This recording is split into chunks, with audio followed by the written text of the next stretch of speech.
Welcome to Summarize Science, where we break down complex research into everyday terms. Have you ever wondered if there is a hidden science behind the way we play board games like Scrabble? Researchers recently published a paper applying statistical mechanics to understand the patterns tiles form on the board. They analyzed approximately 50,000 games to see if they could predict how a typical game board ends up looking.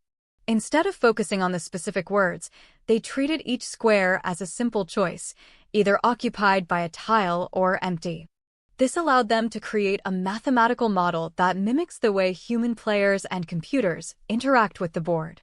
The researchers used what is called a maximum entropy approach to find the most likely configuration of tiles.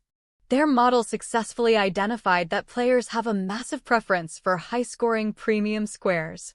It also discovered that placing words diagonally is much more difficult than placing them horizontally or vertically.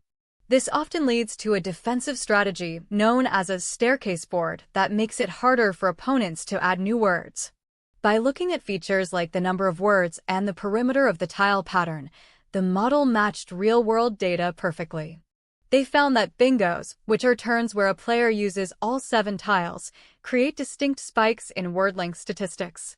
The model even predicts geometric features like how many holes are left in the middle of a completed board. To take the study further, the researchers used an AI tool called Quackle to simulate games in 5 different languages. They looked at English, French, Greek, Norwegian, and Turkish to see how language changes the board's shape. They used a technique called thermodynamic integration to measure the entropy, or the level of randomness and variety, in these games. One of the most surprising findings is that the size of a language's dictionary does not necessarily mean the game will be more complex. Instead, the strategy of the players and the average length of words played are much better predictors of game complexity. Human players actually tend to create more random boards than AI because humans often play shorter words to connect different areas. Remarkably, their model can correctly identify the language of a Scrabble game about 70% of the time without seeing any letters. It identifies the language just by analyzing the physical shape and connectivity of the tiles. This suggests that the way we arrange tiles is a unique signature of the language being used.